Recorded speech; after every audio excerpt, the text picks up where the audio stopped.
My wife has a fondness for cooking shows, and sometimes we share the remote. I don't have a fondness for cooking shows.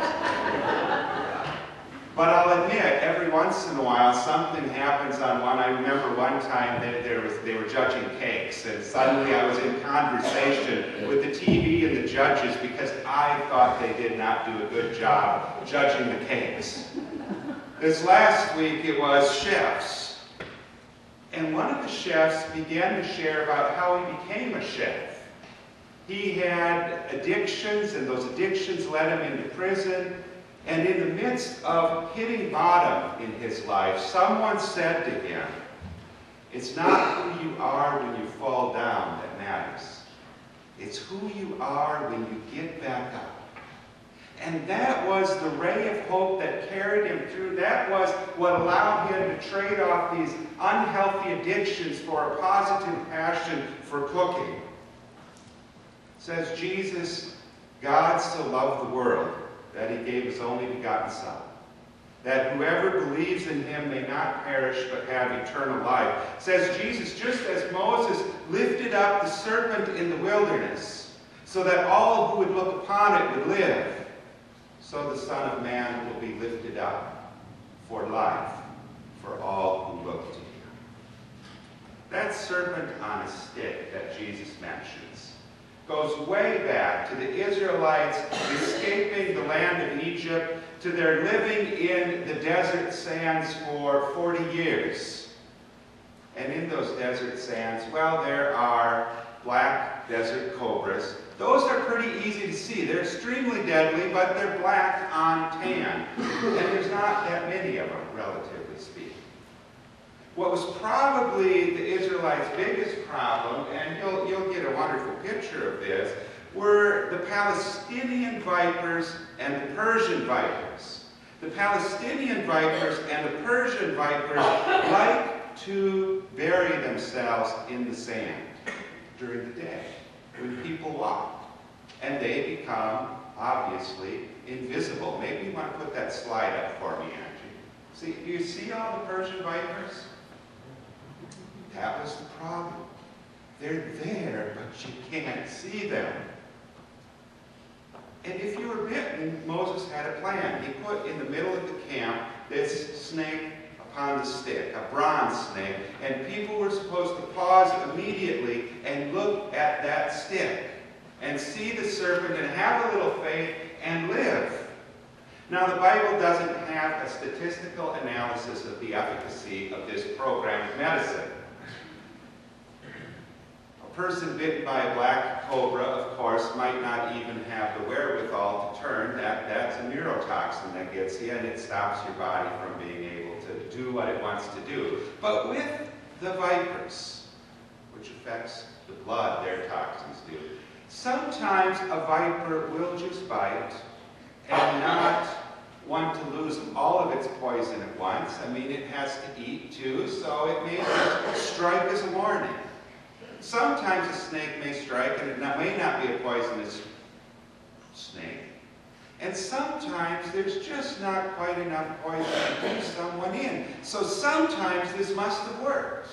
Even if you're not a miracle person, sometimes if you're just calm when you get bit by a snake, a viper, and that's still the #1 rule, be calm. Try not to have your blood pumping really fast, racing all over the place. Be calm. Even the most cynical person would say, well, yeah, that's the start to the possibility of healing anyway. So, no doubt, there was some success with the snake on stick. And then adding the miraculousness, and there was even maybe more success. But when Jesus talks about the Son of Man being lifted up in the wilderness, he's talking about real death and real life and real faith. And what he's pointing to is a bigger truth. It doesn't take a snake bite to bring us down.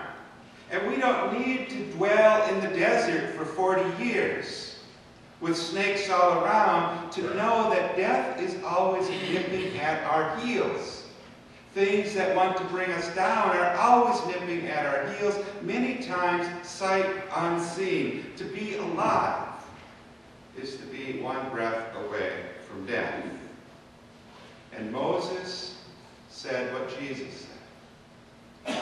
Look up, and you will live.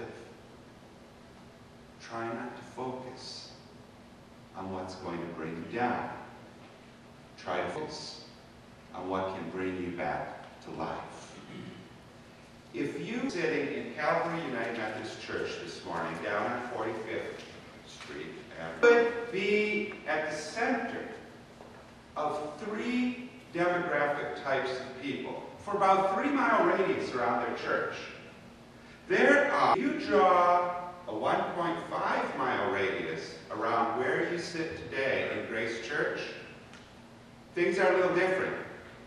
We had to narrow it down to 6 groups so we could get a handle on something to take up about 70%.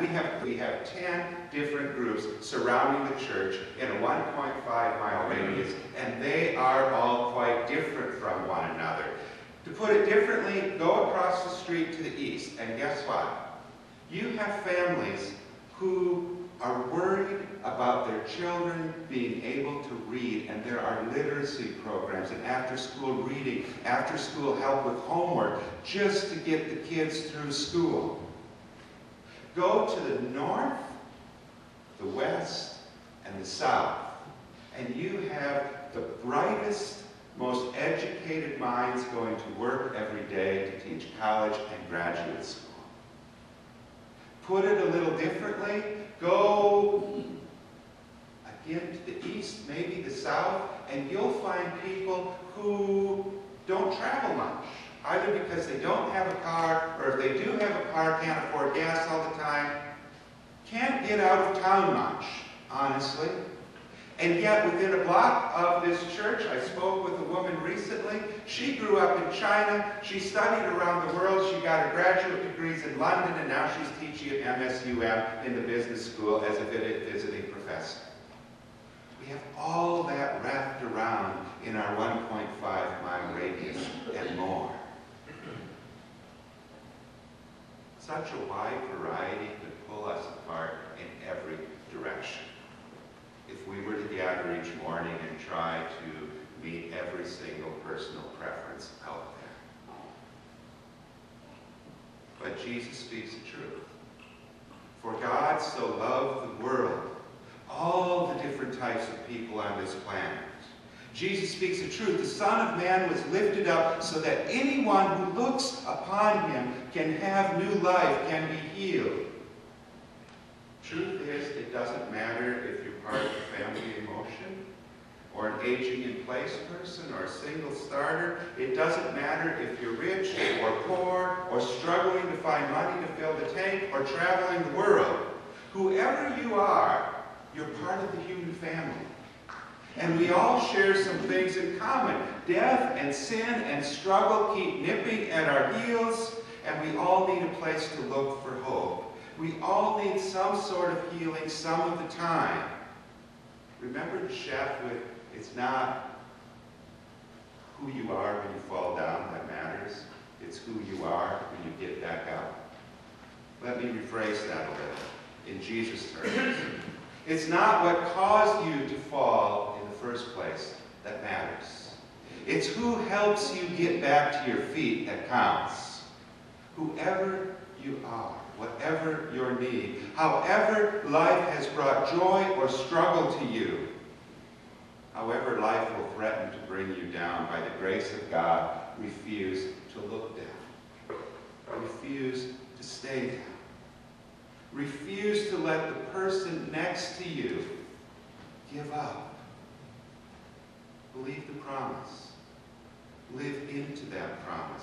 The promise Jesus gives us is, I will meet you in your time of need, whoever you are, wherever you are, and I will be there to lift you up. Just look up and you will see me. And I will be there as your strength.